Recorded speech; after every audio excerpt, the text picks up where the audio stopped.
अरहन्ताणम् नमो अरहन्ताणम् नमो अरहन्ताणम्।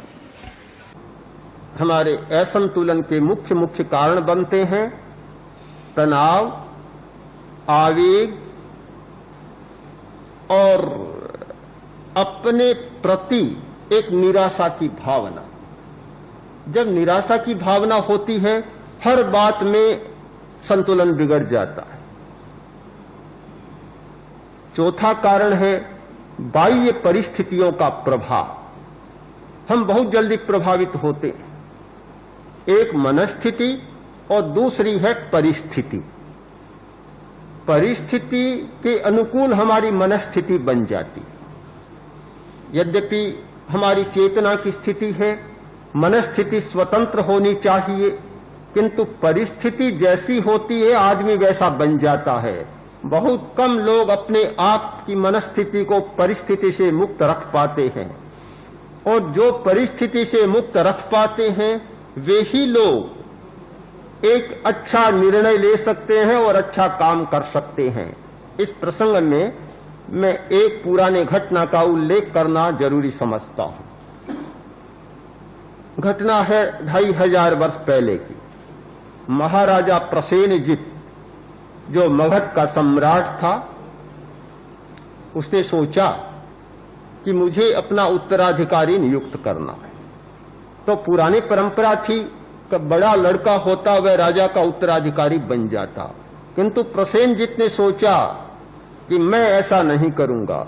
कभी कभी ऐसा होता है इतिहास में कि कोई आदमी स्वतंत्रता से काम करना चाहता। बहुत सारे लोग तो लकीर के फकीर होते हैं, परंपरा के अनुसार चलते हैं, किंतु कुछ लोग परंपरा से हटकर भी अपना काम करते हैं, और परंपरा से हटने वाले लोगों ने ही नया नया विकास किया है।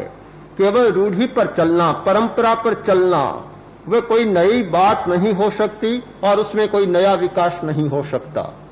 तो महाराजा प्रसेनजित ने सोचा कि मैं इस परंपरा को नहीं मानता और मैं इस परंपरा को तोड़कर मेरे 100 पुत्र हैं, उनमें से जो योग्यतम होगा उसे अपना उत्तराधिकारी बनाऊं, भले फिर वह सबसे छोटा हो। उन्होंने उपाय सोचा कि कसौटी करूं, परीक्षा करूं, योग्यता की परखूं। अपने सारे अधिकारियों को सारी व्यवस्था, अपनी योजना बता दी, समझा दिया, और 100 राजकुमारों को भोजन के लिए एक पंगत में बिठा दिया। सब 100 थाल परोस दिए गए। अब भोजन की तैयारी होने वाली है। महाराज ऊपर बैठा है झरोखे में, सब देख रहा है। जैसे ही भोजन की तैयारी हुई और आदेश था कि जैसे सूचना मिले सबको भोजन शुरू करना है, इधर भोजन की सूचना मिलती है, उधर दरवाजे खुलते हैं और चारों तरफ से शिकारी कुत्ते झपट पर, बड़े खूंखार कुत्ते। भगदड़ मच गई, प्रभावित हो गए, मनस्थिति का संतुलन समाप्त हो गया, बहुत प्रभावित हुए, चारों तरफ छोड़ छोड़कर भागने लगे। सारे राजकुमार भाग गए, केवल एक बच्चा जो सबसे छोटा था, जिसका नाम था श्रेणिक, वह बैठा रहा, भागा नहीं। भोजन कर लिया, पूरा भोजन किया, भोजन के बाद उठा और चला गया।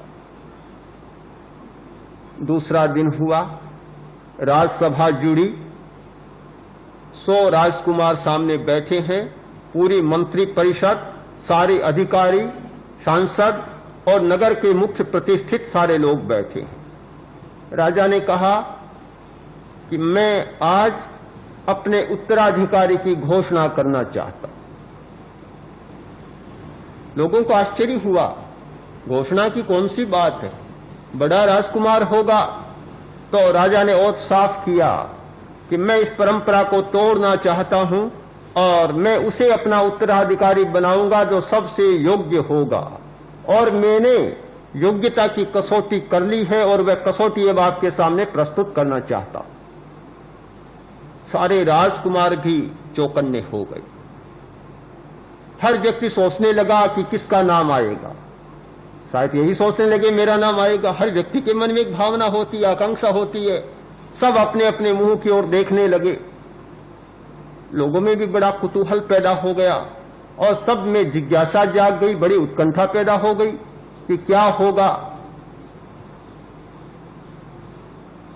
राजा ने कहा कि तुम लोग कल भोजन करने बैठे, भोजन किया,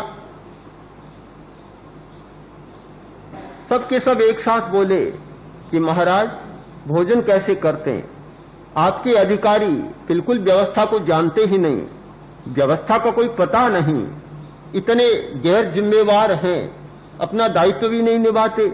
हम तो भोजन करने बैठे और उधर से शिकारी कुत्ते भीतर आ गए, उन्होंने कोई व्यवस्था ही नहीं की, कैसे भोजन करते? किसी ने किया? सैनिक बोला मैंने किया। बड़े मूर्ख हो तुम, ये तो सारे समझदार हैं, तो शिकारी कुत्ते आए छोड़ छोड़कर भाग गए, तुम बड़े मूर्ख निकले कि वहां बैठे रहे, कुत्ते काट खाते तो क्या होता? बोला मैं मूर्ख नहीं। क्यों नहीं हो भाई, उत्तर दो इस बात का। सैनिक बोला कि जो अकेला खाना चाहता है कुत्ते उसे काटते, जो दूसरों को खिलाना जानता है उसे कुत्ते कभी नहीं काटते। मेरे सामने 100 थाल पड़े थे, कुत्ते आते गए, थाल सरकाता गया, वे भी खाते रहे, मैं भी खाता रहा। अकेला खाता है उसे कुत्ते काटते हैं, दूसरों को खिलाना जानता है उसे कुत्ते कभी नहीं काटते। प्रभावित नहीं हुआ परिस्थिति से, अप्रभावित रहा, समझदारी से काम लिया। जो व्यक्ति परिस्थिति से प्रभावित नहीं होता, जो नहीं डरता, जो भय नहीं खाता, अपने संतुलन को नहीं खोता और ठीक निर्णय लेता है अपनी मानसिक संतुलन दशा के कारण, वह कभी पराजित नहीं होता, परास्त नहीं होता। उत्तराधिकारी घोषित हो गया। सबसे छोटा लड़का श्रेणी के मगध साम्राज्य का सम्राट बन गया। मनस्थिति हमारी परिस्थिति के अनुकूल बन जाती है। विकास का सूत्र है मनस्थिति परिस्थिति के अनुकूल न बने, किंतु परिस्थिति को अपने अनुकूल बनाने का प्रयत्न करे। एक हमारी गति है अनुस्रोत में और हमारी दूसरी गति होती है प्रतिस्रोत में। ये दो शब्द बहुत महत्वपूर्ण है, अनुस्रोत और प्रतिस्रोत।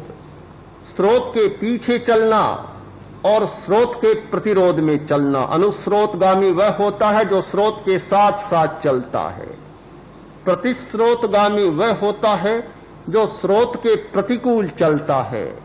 स्रोत में बह जाना, स्रोत के साथ चलना कोई बड़ी बात नहीं है, वह तो जीवन की एक सामान्य घटना है। विशेष घटना वह होती है जो स्रोत के प्रतिकूल चलना। ये ध्यान का अभ्यास, मानसिक संतुलन का अभ्यास प्रतिस्रोतगामी अभ्यास है। मैं मानता हूं ये प्रतिस्रोत में चलना है। जी चाहता है